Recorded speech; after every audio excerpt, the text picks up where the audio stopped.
Hello everyone, कैसे हैं आप सब लोग। आई होप आप सब लोग बहुत अच्छे होंगे। आप लोगों के काफ़ी समय से कमेंट आ रहे थे मेरी जॉब से रिगार्डिंग कि मेरी जॉब क्या है, किस तरह की है, किस विभाग में है। तो मैंने सोचा आज मेरे पास वीडियो भी नहीं था ऐसा, तो मैंने सोचा आज इसके बारे में ही डिटेल में बात कर लेती हूँ। और जो पुरानी क्लिप्स हैं उनको सबको ऐड करके मैंने सोचा एक वीडियो भी बन जाएगा।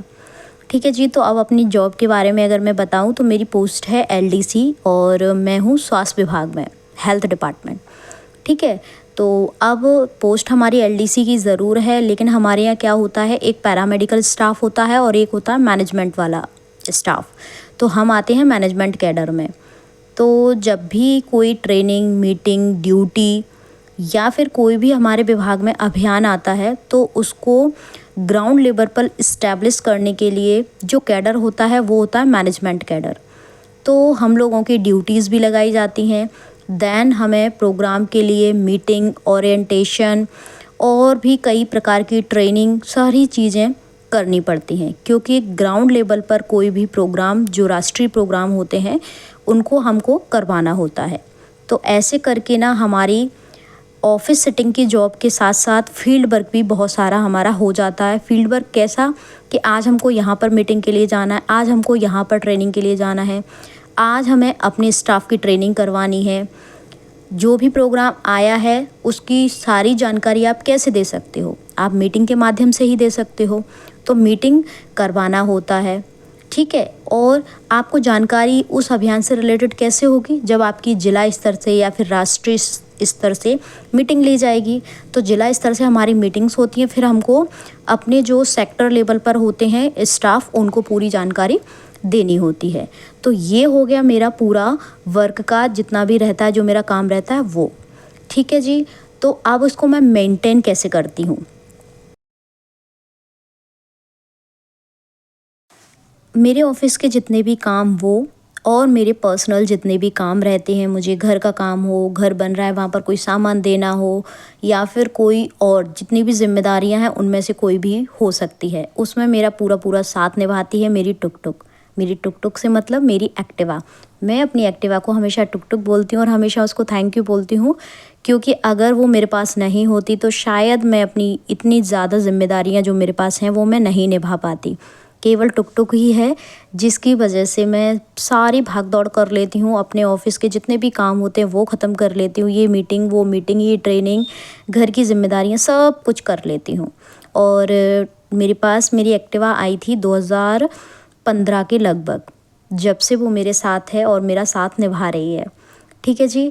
तो ये तो हो गई मेरी पूरी गाड़ी से रिलेटेड बात, और मैं कैसे मैनेज कर लेती हूँ ये वाली बात। अब मेरी ज्वाइनिंग डेट है जुलाई में थी, मतलब जुलाई में मैंने ज्वाइन किया था, जिस दिन मेरा बर्थडे होता है उस दिन, 1 जुलाई 2013।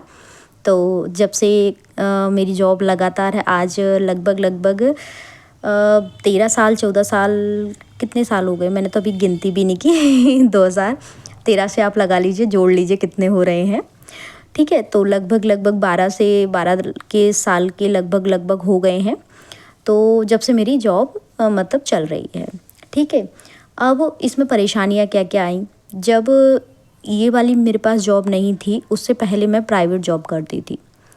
तो जब मैं प्राइवेट जॉब करती थी तो मेरे को एक आदत थी न्यूज़पेपर पढ़ने की, मेरी एक आदत अभी तक है वो आदत पढ़ने की। तो उस समय न्यूज़पेपर आया करता था घर में, तो वो मैं पढ़ती थी। उसी समय एक विज्ञप्ति पर मेरी नज़र पड़ी और उस विज्ञप्ति की वजह से, उस दिन के न्यूज़पेपर की वजह से आज मैं जॉब में हूँ। अगर शायद मैं उस दिन न्यूज़पेपर नहीं पढ़ती या फिर उस विज्ञप्ति पर मेरी नज़र नहीं जाती तो शायद आज मेरे पास ये जॉब भी नहीं होती। मैं थोड़ी सी जिज्ञासु किस्म की मतलब स्टूडेंट रही थी, तो ना मैं देखती रहती थी कि कहाँ पर कौन सी वैकेंसी निकली है, कहाँ पर क्या हो रहा है, कहाँ पर क्या चल रहा है, मतलब अपडेट रहती थी हमेशा। तो उसी समय विज्ञप्ति निकली और मैंने एग्ज़ाम के लिए फॉर्म भरा, एग्ज़ाम हुआ, क्वालिफ़ाई किया, इंटरव्यू हुआ, ऐसे करके मेरी ज्वाइनिंग हो गई। अच्छा, उससे पहले ना कई लोग, कई तरह की बातें, कई तरह के ताने, कई तरह की चीज़ें मुझे भी फेस करनी पड़ी। ऐसा नहीं है कि आपको जब आप संघर्ष कर रहे होते हैं ना, तब बहुत सारे ताने भी मिलते हैं। लोग बहुत बहुत कुछ बोलते हैं कि हाँ, कर ली तुमने तो पढ़ाई, हो गया तुमसे तो सुनने को मिलता है। तो अगर आप उनकी बातें सुन के और अपना रास्ता बदल देंगे ना, तो आप मंजिल तक नहीं पहुंच पाएंगे। कुछ तो लोग कहेंगे, लोगों का काम है कहना। ये गाना, ये लाइन, ये आपने ज़रूर सुनी होगी, तो और ये बिल्कुल हकीकत बात है। तो लोगों की बातों में बिल्कुल ना पड़ें आप, क्योंकि देखिए अगर आपको अपनी लाइफ बनानी है तो हाँ, लोगों की बातों में तब आप आ सकते हैं जब आपको लग रहा है कि नहीं यार, मुझसे नहीं होगा। तब आप लोगों की बातें मानकर बैठ जाइए, है ना। और अब आप बैठ गए तो ये मान लीजिए आपने अपने हाथों से अपनी ग्रोथ को रोक लिया। एक महिला होने के नाते आपकी सबसे बड़ी जिम्मेदारी आपके घर परिवार के लिए होती है, लेकिन उससे भी पहले जिम्मेदारी होती है खुद के लिए कुछ करने की। ईश्वर ने आपको बुद्धि दी, शरीर दिया, इंसान रूपी काया दी, और आप उसके लिए क्या कर रहे हैं? अगर आपने अपनी बुद्धि का प्रयोग ही नहीं किया अपने जीवन काल में, तो फिर आप क्या ही करेंगे? आप ज़रूरी नहीं है कि सर्विस ही करें, जॉब ही करें, आप बिजनेस कर सकते हैं, आप घर से कुछ छोटा मोटा सेटअप कर सकते हैं। अगर करना चाहें तो कहते हैं ना, जहाँ चाह होती है वहाँ राह भी होती है। तो वही चीज़ है, लोगों के ताने आपको नहीं रोक सकते अगर आपके अंदर कुछ कर गुजरने की क्षमता है और इच्छा है। अच्छा, एक चीज़ है, आप संघर्ष कितनी भी करते रहो, मेहनत कितनी भी करते रहो, कोई नहीं देखता। लोग देखते हैं फाइनल रिजल्ट, कि फाइनल आउटकम क्या हुआ, जॉब मिली या नहीं मिली। आपके संघर्ष को, आपकी रातों की पढ़ाई को, आपकी भाग दौड़ को कोई नहीं देखता। इसीलिए ना, भाग दौड़ तब तक करिए, संघर्ष तब तक करिए जब तक आपको जो चीज़ चाहते हैं वो मिल ना जाए। कब तक दूर भागेगी, ये भी तो सोचिए ना आप। ऐसा तो नहीं है कि वो आपसे हमेशा ही दूर भागती रहे। कोई भी चीज़ हो, चाहे वो आपकी जॉब हो या दूसरा कोई काम हो, या फिर आपको जो चाहिए वो हो, कुछ भी हो सकता है। उसके लिए मेहनत करिए, क्योंकि वो आपके हाथ में है। किस्मत आपके हाथ में नहीं है, लेकिन आपकी मेहनत आपके हाथ में है। अच्छा, लोग बोलते हैं कि अगर आप एक सरकारी नौकरी में आ जाते हो, आपको नौकरी मिल जाती है, आपकी सारी उलझनें, सारी परेशानियां ख़त्म हो जाती हैं। देखिए, कुछ हद तक ऐसा है, लेकिन जो व्यक्ति ज़िम्मेदार होता है, जो व्यक्ति काम करता है, उसके लिए ज़िम्मेदारियां कभी ख़त्म नहीं होती हैं। बस उनका स्वरूप बदल जाता है। पहले कुछ और होता है, बाद में कुछ और होता है। तो इसीलिए आप ये तो बिल्कुल मत सोचिए, जो लोग, जिनको जॉब नहीं मिल पाती या फिर जिनको सरकारी नौकरी नहीं मिल पाती, वो बिल्कुल ये सोच के हताश ना हो कि लो, अब तो मेरे पास कुछ है ही नहीं है, मेरे जीवन में कुछ भी नहीं है। वो लोग अच्छे होते हैं जिनको नौकरी मिल जाती है, उनके जीवन बहुत शानदार निकलता है। अरे, बहुत खुश रहते हैं, बहुत लग्जरी लाइफ स्पेंड करते हैं। और जिनको सरकारी नौकरी मिल जाती है, एक बार मिल गई, बस सेट हो गया। तो ऐसा मत सोचिए। देखिए, जीवन में परिवर्तन आते हैं, आपकी लाइफस्टाइल में परिवर्तन आते हैं, लेकिन अगर आप ये सोचें कि केवल एक सरकारी नौकरी पा लेने से आप खुशी का अनुभव कर पाएंगे, तो ऐसा उस चीज़ को बिल्कुल भी मत सोचिए। हाँ, जॉब आपको मिल जाएगी तो आपके कुछ सपने पूरे हो जाएंगे, लेकिन आप उसको खुशी का माध्यम समझ लें तो वो चीज़ नहीं है। हो सकता है आप बिजनेस के लिए बने हो, तो थोड़ा सा इन सब चीज़ों को समझिए। बिल्कुल ऐसा, अगर आप कई अटेम्प्ट दे चुके हैं, आपका अगर नहीं हो रहा है, सरकारी नौकरी नहीं मिल पा रही है, तो कोई बात नहीं है। आप कुछ और कर सकते हैं। हो सकता है आपकी हॉबी बिजनेस हो, आप उस तरफ भी जा सकते हैं। आपके लिए, आपके जीवन में सबसे महत्वपूर्ण जो चीज़ है ना, वो खुशी है।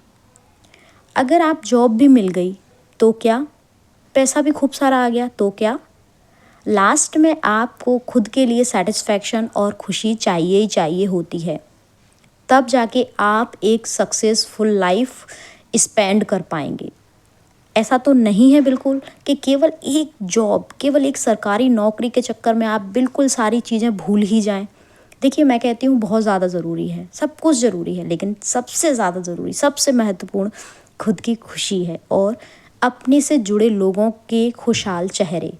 ठीक है जी, तो मेरा तो मानना यही होता है कि अगर मिले तो बहुत अच्छा, नहीं मिले तो ईश्वर ने उससे भी बहुत अच्छा हमारे लिए सोचा होगा। क्योंकि देखिए, हमारे प्लान से बेटर प्लान ईश्वर बनाता है। जब तक आप उस पर भरोसा रखते हैं ना, तब तक ना कुछ गड़बड़ हो ही नहीं सकती। ठीक है जी, तो मेरा तो मानना यही है कि यूनिवर्स पर भरोसा रखो, ईश्वर पर भरोसा रखो, सब कुछ बहुत शानदार होगा। और अपने जीवन को बेहतर बनाने के लिए ना हमेशा मेहनत करते रहिए।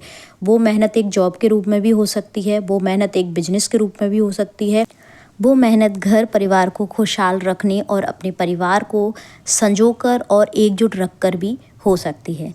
उसका स्वरूप बदल सकता है, लेकिन आप अपनी खुशियाँ तलाश ही लेंगे अगर आप तलाशना चाहें तो। बाकी रही जॉब की बात, तो अगर आपके पास होती है तो बहुत अच्छा होता है अपने लिए, क्योंकि ये देखिए आपके अंदर एक कॉन्फिडेंस आ जाता है अगर आपके पास एक जॉब होती है तो।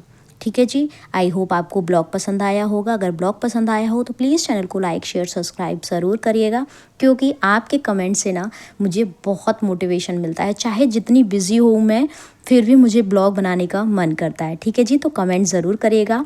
Thank you, thanks for watching.